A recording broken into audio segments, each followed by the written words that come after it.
Now then, welcome back to another episode on the Utopia³ server. And I realised last episode I didn't check out to see if these flux-infused pickaxes and swords and the stuff could be enchanted, but I've checked out the sword and I've got sharpness 5, vampirism 2 on there. Not sure what vampirism does, but I know what it sounds like it should do, so I'm giving that a go. And this sword's now uber. Look at it, it's like plus 12 attack damage, which is ridiculous. The diamond sword is 7 attack damage. This is 12 attack damage with a sharpness 5 on top of that, and vampirism on top of that, which I don't know what it does yet, whether it adds more damage or just sort of gives you health back at every hit. It's pretty awesome. It's like lifesteal by the sounds of it, but well, we'll find out. And now I'm checking out the pickaxe. The pickaxe, I don't need any sort of like attack values on it, but I'm looking to see if I can get efficiency on it to make it even faster, and that's going to cost me 12 levels. And also I want to check out Silk Touch to see if Silk Touch works on it, and 20 levels. Yeah, I can do that. Okay, efficiency and Silk Touch, so let's have a look. I've been to and froing back and forth between this place. I've been doing lots of work on the Utopia³ server. We've now stripped out all of this wiring. I'll show you that in a minute. And I've completed the Tree of Power. Yep, that looks like definite Silk Touch. Awesome. And very, very fast. Did you see how fast that was? I mean, wow. I guess when I go this way, it'll just go pop and do the ones below it as well. So I can actually clear out a ton more space than this old diamond pickaxe. That was unbreaking efficiency. I don't think there's any point putting unbreaking on something that takes a charge. Yeah, I think it's still going to need a charge, so that's that done. The power tree also is looking awesome. Let's show stuff around there. I tried to get the sickle to get Silk Touch on it, and it didn't work. For removing some leaves and getting a load of leaves, because I was really in desperate need of tons of leaves to finish off the power tree. And that didn't work, nor did the Omni Wrench, which serves as shears. Didn't seem to want to work either. So I don't know what's wrong with that. I'll have to mess about with those redstone tools again for a bit longer, but I did manage to make a ton of shears and virtually wipe out an entire well, you can't wipe out an entire dimension of forest. But I did create a forest dimension in order to just go with shears and just pull every single leaf off every tree for miles around in order to bulk out the power tree. The power tree used to be sort of bottom level around that sort of mark there where we did use the other leaves, the spruce type leaves, and now it's got oak leaves coming all the way out. Bulked out this section, bulked it out by quite a bit. You can see from the top footprint that I've done quite a bit of bulking out, and I feel like it's about the right shape now, and it feels about the right thickness and all that sort of stuff. It feels like it's right. I might still do a few bits here and there, like micro blocking, but if you look off into the distance at those sort of trees, it does have that look about them, and so I think we've finally got there with it. I'm pretty pleased with the outside of it. Stuck a few vines on it and a few of these firefly bug things to show up as a light source, just to give it a bit more character. Left these witchwood leaves on here because I like the way the leaves fall. Did a few more bits and pieces around here just to set it all up. And it goes all the way up into the tree, and I'm pretty pleased with it now. I'm pretty pleased with it. I can virtually call that project done.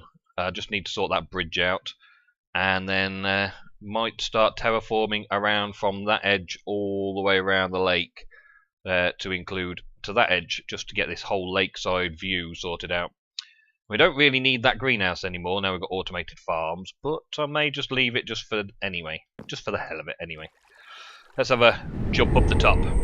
So, yeah, I've got Mistcraft books that take me tree top, tree bottom. rather than having elevators that are costing me experience every time I use it. And I've moved the chunk loader up here. I've redone all the chunk loading. Let's have a look. Because now we've got this set up, loaded chunks wise, I've got a chunk loader here doing a 3x3 and a chunk loader there doing a 3x3, which is all of these chunks then loaded up for me. And this one here is the oak tree farm downstairs in the caves. So I'm going to now try and stick everything I ever make in the overworld here in these chunks and not spread out any further loading any new chunks.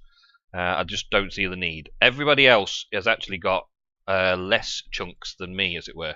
Everyone else is using like a 3x3, 3x3x3 just to load their bases up. Everybody's using those. Sento's had to work out slightly from his because he's expanded out of his 3x3. And I have got by far 2 3x3s because of the way the base is laid out. Looks like Funshine over here has got a 5x5, but then he's got a lot going on over there. And I think a Damn Sky over there, bless him, he's just got a little one chunk loader going on. I think everything else is just storage for when he's online. But anyway, as you can see, we have all of the solar panels connected up. And oh, it's night time, so it's a good time to show you this as well. And both the quantum network bridges in place. Both of them all hooked up and running constantly. And this power supply here, power tree to egos, that's what this first one is doing. This is still at max capacity, and it's dark outside, so it's technically not bringing any light in. And I was monitoring this when it was first starting, and because I've got all these cables coming in from various sections, each one of these cables represents up to, not exactly, but up to 128 solar panels. So every 128 or thereabouts, wherever it cut off and looked the best to cut off, comes back down one end IO cable that's supposed to be able to take 125 MJs per tick, 128 MJs per tick. So I've got 1, 2, 3, 4, 5, 6, 7 banks. It's more like 6.5 times 128 MJ a tick coming into this bank here and keeping it topped up. And at night time, like you can see now, it has more than enough stored, and it actually has coming in as well. I don't know how it's coming in. Maybe it's residue that sits in the pipes and slowly works its way back in, keeping both of these quantum field rings working. Now these, they show up using 640 MJs with a maximum power of 320 MJ per tick. So it's using 3 MJ per tick. So those two are using, let's say, 4 of these inputs, meaning that I've got 3 inputs extra to make sure it's fully topped up, fully loaded, all from the power of the sun. So at night time, it's still good, and in daytime it fills straight back up again. I've not actually seen it so fully powered yet. It's been running since this morning when I set it up. And I've now got Tesseracts, 2 Tesseracts, one technically for each one, but both of them are set on the quantum tree setting, so they're both exactly the same really. And I set up over at Egos to set these books up as well. There's Egos. There's our little fertilizer farm. And it's all set up here over at Egos, and I've removed the power cable. There was a cable that came all the way down here and went all the way down there, all the way to the base, and as you can see from the chunks, it's no longer that we don't need those chunks loaded anymore just for the cable.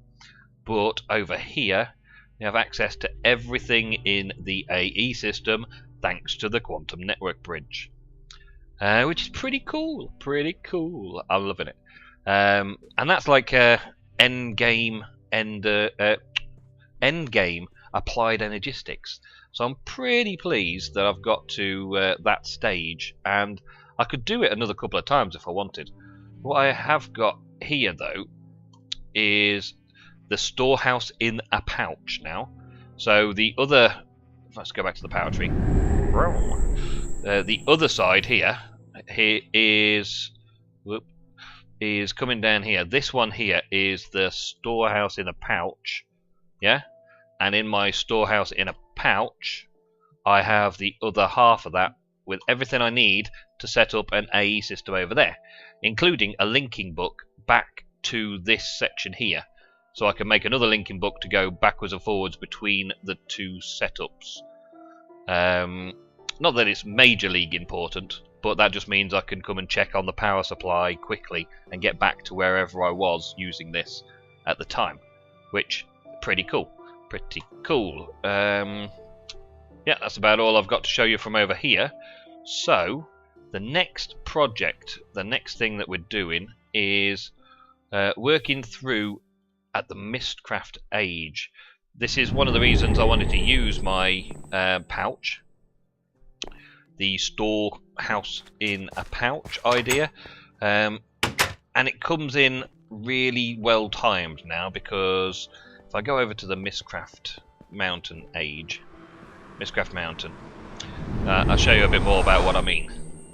So Mistcraft Mountain, I started building this a while back when we first got on here, to give over the mining age, the oil age, and these links go straight into the spawn area of the dimension setup for mining ores, dense ores. Oil age, a big desert full of oil. The nether itself, so people can go and get their lava supply. Twilight Forest, I never actually put a Twilight Forest linking book in that. I should really get around to doing that, but nobody really goes to 0-0 spawn in Twilight Forest. Everyone's got their own portals to it, so it seems a bit pointless, so there's no rush for that. The end is something that we're going to be bringing in pretty much in the next update, the 1.3 update, so that'll be cool. If you're following in the Utopia³ forums, you'll know a bit more about what's going on with that, and I'll try and explain some this episode as well. And Builder's Paradise, our Builder's Bundle age, is sitting there as well at the minute. And over here, this was the Christmas age, but I ripped out all Christmas craft stuff, and now it's just a blank ready for the next age to be installed. And I've got the same here for a second set, and a little workman's tunnel around the back here. So this will be two sets of links to something else, which we've got to define, and I want to try and define this episode. Everything we need to link up is in there, and this is the experience farm section. This is actually the Underdark, because people are still using the Underdark for mining. But I think we should probably leave the Underdark now and move everything into the mining age properly. Maybe at the next restart of the mining age we'll do that. This very spot here is where I've been setting all of the linking books to bring back to the Mistcraft Mountain. So from most places I set my linking book here if it's coming back to Mistcraft Mountain. And then people can go to home bases, which is this, and just nip straight through. And this is literally just down the corridor. There's the XP farm there. It's not far to walk, but it's just quicker if you're jumping from one place to another. And you may have seen in some videos that people are using this to get to their bases. Now this whole room, this being a quick jump back up there, this whole room here is going to be a lot more fancy. Obviously this is very, very basic right now. It's just an outline shape, and I'm going to work on this a little bit more to give everybody on the server their own personal space in here. And I may have to extend it to bring it round here and put a floor in to ignore all of this cave system down there. So this would then be that room where it links all the bases together, and people can just head here, go to whichever base they want to go to, and presumably it'll be set so people can decorate their own little portal area in the same sort of way as I've been setting these up for decoration. People will be able to decorate their own. So that's what that is. So that's like the center. This is like the hub center. So you can go that way for the regular ages that everyone's using. You can go that way to go to the bases in the overworld that everyone's using. You can go that way to go to the experience farms. Right. Now there are two new projects that are coming in bundle wise. There's the Age of Steam, which is going to be the age where we build our traincraft stuff. and I figure that it's probably going to be one of these is going to be the Age of Steam, and the other one could be the Age of Adventure. So we'll have the Age of Steam and the Age of Adventure next to each other. Or I might put the Age of Steam here, like the Builders Bundle, and give it a more permanent location, because I'm thinking that these two should be like the temporary. This is a bundle that's in for now, and it should be the centre of your attention when you arrive at Mistcraft Mountain. This is a bundle that's temporary now, should be the centre of your attention. And what we're going to do with the Age of Steam, if you haven't looked in the forums, I suggest you go and have a look in the forums and have a good glance around. But the Age of Steam is going to be all about train craft and stuff. So we're going to get on with that. Train craft and steam trains, railcraft and all that kind of things. I think this is the spot, actually. And our other project, the Age of Adventure, I believe Andy's quite happy to take on the responsibility of doing this area up. I think it's this area. I don't know. It could be this down here. I don't know. I don't know whereabouts he started it, but I think from the little screenshot he showed me that this was the kind of area that he was looking at for it, Mistcraft cave-wise. So you can set up a cave here for a load of other portals going to various maps. I've been experimenting with this, and I'll show you more when we release it properly, but if Andy does any videos on it, I should go and have a look to see what he's getting up to, because he's going to be doing a lot of designing and sorting things out back there. Now, what are we going to do here? I'm going to set up this network bridge over here, so I've got access to all of my AE system while I'm over here doing work, so I don't have to worry about running backwards and forwards all the time. And I can hook up Brink there, and I can hook up a Tesseract there. I believe that's already set up. No. Quantum network tree, okay. Receive only. Yep, there we go. So now it's got power, and if I put in to the storehouse in a pouch, that'll link to the other quantum link chamber, and I should have access to everything I have in the AE system right here. Awesome. So yeah, that's working exactly as I wanted. You see how quickly it's set up, and now I've got access to every single block and item I possess. And I used a crafting terminal, so I've got a crafting bench for everything as well. All of the auto crafting, see the show craftable only. All of the auto crafting that's in there, all of the auto crafting is available to me as well, so I can just have something craft up and pop into my available inventory on the project I'm working on. And when I'm done with it, I just literally hack it all down with a pickaxe, put it back in the pouch, and move on to the next place, which is epic. Do you think? Epic. So anyway, I'm gonna start figuring out some sort of layouts over here. This one, I don't know if you've seen it properly. I don't think I showed you, but this was the backdrop for the Christmas craft stuff. I don't know yet whether I'm gonna keep it as it is or change it round. I don't know yet. We'll see. But what we do want to do is put another couple of portals in here in the same design as down that way. Then it will go into there, and then we'll probably have more portals to more things going down the rows here, until eventually the whole place is looking the same. So let's get some of those Mistcraft blocks out. If I can remember what they're called, that's for sure. Actually, let's have a look. What are they called? Crystals. Okay. Mistcraft crystals. How many have I got in here? I've got quite a few. That's nice to know. Let's get a couple of stacks out. And do I have a book receptacle? Book receptacles. No. Is it called book receptacle or is it called receptacle? No. Okay, so I can make a couple of those. 1, 2. Let's take those out. Let's make another one actually. There we go. Right, and we can place these behind here in the same way as we've done over here with these ones. Builders pack. I think the Age of Adventure should be one of these places, one of these two.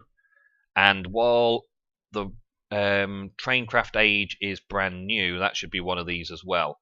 In case you didn't know, the Age of Steam is going to be looked after by Bevo, who is an expert in the realms of railcraft, and he's also done Traincraft. And you may have noticed that he's just put Traincraft in his own personal mod pack, Bevo Craft, which looks pretty epic. It's a nice little pack where he's got all of the permissions to publish everything. It's 4 and this is a 3, is it not? Can I go any further? Might be able to push those 2 across to there. To match it up, I'm going to have to do that. Let's do it. But then I lose that. Did I have that over here? I matched in to the ceiling, but they didn't match the ceiling. Okay, so that's fine. So I could do that again. Match that into the ceiling, but doesn't have to match the ceiling itself. There we go. Oh, I've got this set up on power mode enabled. I don't want that, do I? Because I want to be able to just do individual rows. So let's get all of this back. Start again. If you want to get involved with helping us pick mods for packs and things, you can make sure you get involved at the Utopia³ forums. We are doing an awful lot of planning. I am reading a lot of posts over there at the minute to try and make sure that I get a decent looking pack for the next stage. I don't know how many of you are really that interested in how we put the mod pack together, but at the forums is where it all begins, and then I just have the final say on what's going in. Well, actually, I don't really get the final say in what's going in.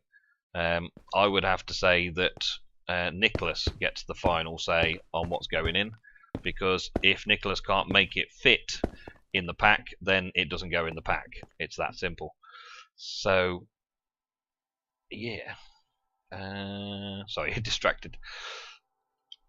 Right, and then this one would be 4 across here, wouldn't it? Let's put those in there.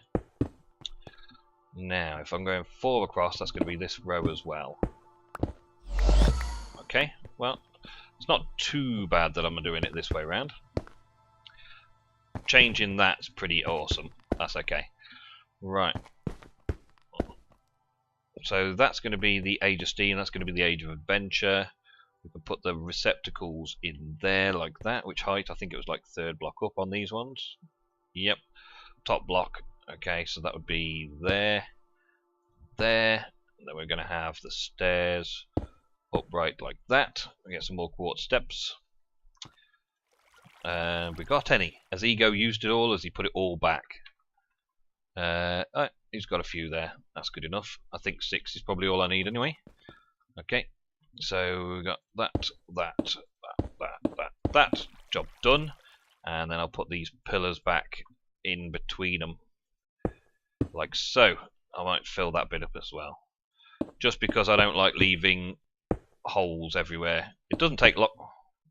Did that wrong. It doesn't take long to rip these things out, and with Silk Touch, I don't have to worry too much about what it's going to look like at the end. Yep, up and up. So that works out to be the same as that side over there. And then this one. Now, previously I had this entranceway like that, but I could probably just move that around a bit. Easy enough. I have a double pillar there. Yeah, why not? Put that down. Double pillar up. And all the way up to there.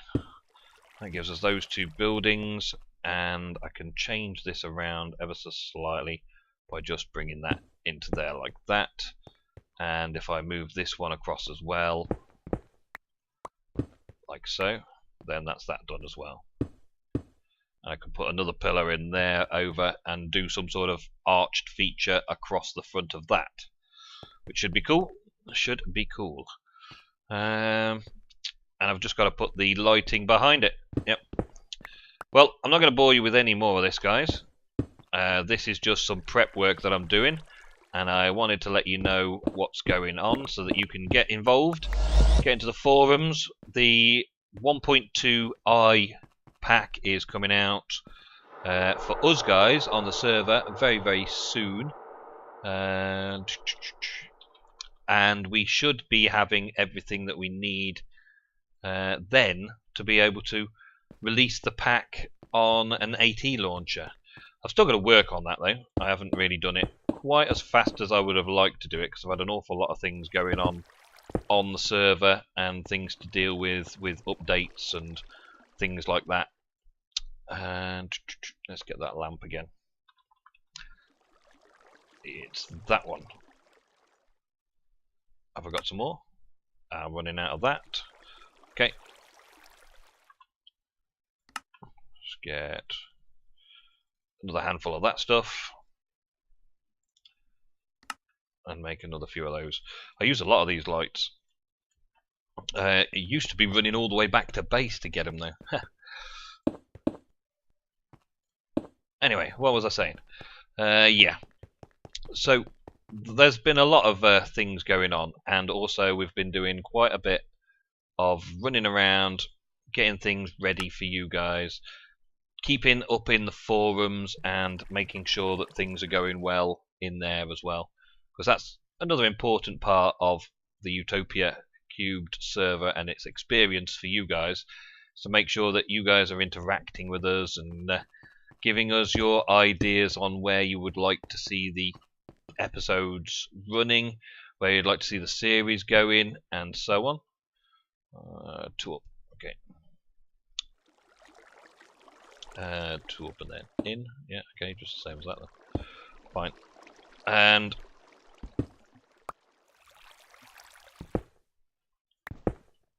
put that on there, like so. That's better. And so, yeah, enjoy. Get involved in the server by linking up with the forums and letting us know how it's going for you, what you can add to the pack if you were in charge, and we'll see what can be done about it all. Get things looking good around here so that you're happy with the quality of people's videos when they come around here and zip in between realms and different places. But I think I'll call that the end of this episode, guys. Thank you very much for watching once again.